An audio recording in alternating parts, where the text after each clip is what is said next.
Hi and welcome to the Cine-City podcast. I'm your host Belle. When I'm not moonlighting for Cine-City, I pretty much still spend the majority of my time watching films and interviewing directors for my main podcast, Director's Notes, which is useful when you want to include an interview with Céline Sciamma, the director of Lilies, the third film in Cine-City's unofficial coming-of-age quartet. I caught up with Céline a couple of weeks ago to talk about her literal dive into the deep end of filmmaking.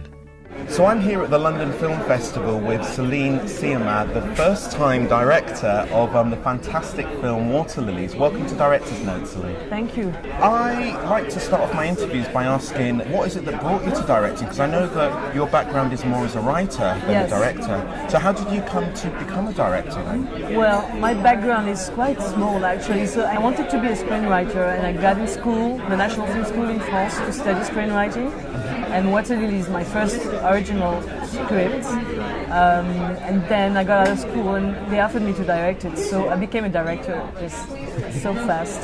So I like to think I'm a screenwriter, but I didn't have the time to really do the job. I became a director because of the screenplay of Lilies, and now I really enjoyed it, so I guess now I'm kind of lost, between identities. Yeah. So, like you said, you went to the film school as a writer, so have you always been interested in film, or, was it a recent decision for you to get into film? No, I've been interested in fiction, since I was a child. I was reading a lot of books, comic books, and watching a lot of movies. And then when I had teenagehood, I really became crazy about movies, and I went to the cinema every single day. But then I studied literature, and I got in real life and found a job, a boring job, and then I decided to quit and went to learn screenwriting. But because I wanted to be a storyteller, and I really liked cinema, so I said, okay, I'm going to do that. So I've been thinking about it for a very long time. One of the things that totally astounded me, I have to say, is the fact that Lilies not only is your first feature, which would be fantastic on its own, but you hadn't even directed any short films first, which seems crazy. When you decided to do Lilies, you handed in your script and they suggested that you direct it. Yeah. Were you not tempted to maybe break out some of the scenes or situations and do a short first, just to kind of get your feet wet, really? Well, I was kind of glad that my producer says, you're not going to do a short movie, we're going to do the big thing right away. Because as I didn't feel secured about being a director, I didn't know if I had the legitimacy to be a director.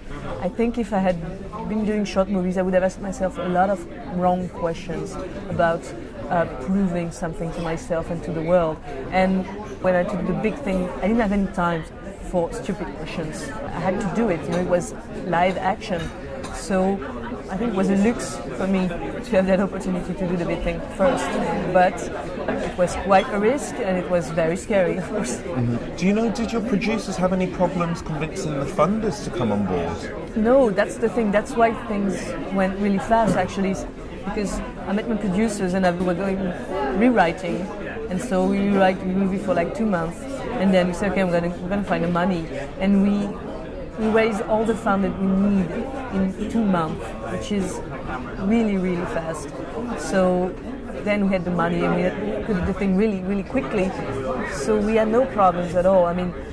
Of course, nobody knew who I was, but and I hadn't done any short movie. But there was the screenplay, and I met the people so that they would know me, and they find it convincing. So, but the movie was cheap. Still, it's quite unusual. Yeah, I always do this, but I should back up really and get you to tell us a little bit about the story of Lilies for anyone who's listening. Well, the story Lilies is about the rise of desire and the birth of femininity, and it follows the destiny of 3 girls in the corridors of the local swimming pool in the summer. And those 3 girls, they have 3 different type of teenagers. You have the very young, childish and uncertain Marie, who is the leading part, and then you have a chubby friend, also very childish, but quite funny and brave. And you have the third character, who is Florian, who is beautiful blonde captain of the swimming team, and with everybody is looking at her and wants her, and those three girls, they have those three itineraries regarding desire, and the movie basically is about the job of being a girl. The performances you got from your three leads are, they feel very natural and very realistic.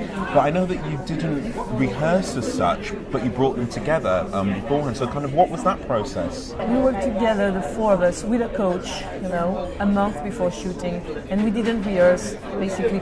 I mean, we didn't go through the scenes, but we went through the characters. And, I worked a lot around confidence in one another, getting to know each other, make sure everybody understood what we were about to do, because, the movie is dealing with very delicate subjects, difficult matters, and also, working about basic stuff like getting concentrated, because, when they are 15 years old, they're not concentrated at all, and cinema is about concentration at one specific moment, so we work on that, and we also work on how to bring emotions. That was it, basically. But then when we were on the set, we felt stronger. We felt strong about what we were going to do together. Yeah. Given some of the intimate scenes that appear in More to Lilies, I suppose a more traditional route might have been for you to cast the girls as older, playing younger. Yeah. But you said, I was at the Q&A last night, you said that you specifically didn't want to do that. Why was that?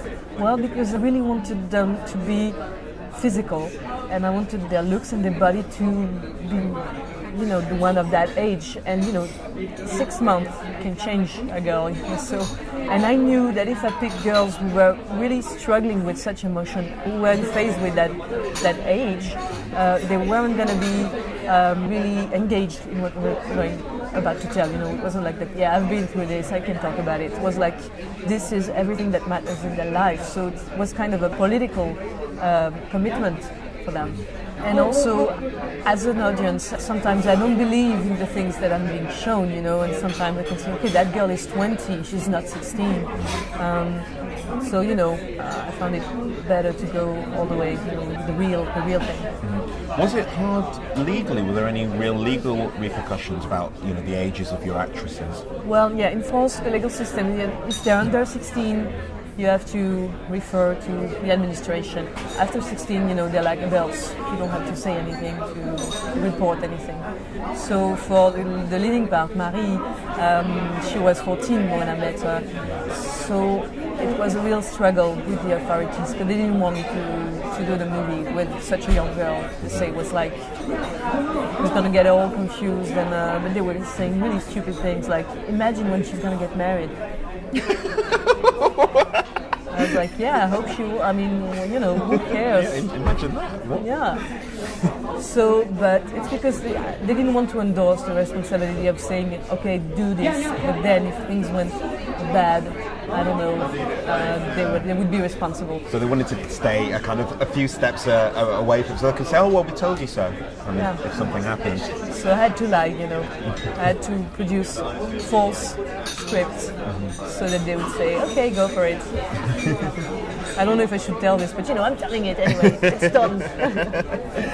The dialogue in it, again, is very natural, but again, something that you said last night was that you didn't want it to have this kind of hip of the moment, like something in, say, La Haine, where it's kind of very street, or it's very the moment of now dialogue. So how did you approach writing that? Was the dialogue fully written out and set out in the scripts and the girls followed it, or did you allow improvisation? How did you? No, it was really, we didn't change a single line, I think. Well, we talked about it. Sometimes we change a line, but in a matter of rhythm or balance in the sequence, but not regarding the fact that they thought the dialogue was, that they were comfortable with it. I mean, I think if I had tried to picture the language of a moment, to do some hip sentences, I think that maybe they would have been uncomfortable with that, because, they would say, no, I wouldn't say that, we don't talk like that anymore, you're old, that's 6 months old language, Yeah. But as it was so simple and that everybody could talk like that, I think they were really cool with the dialogues,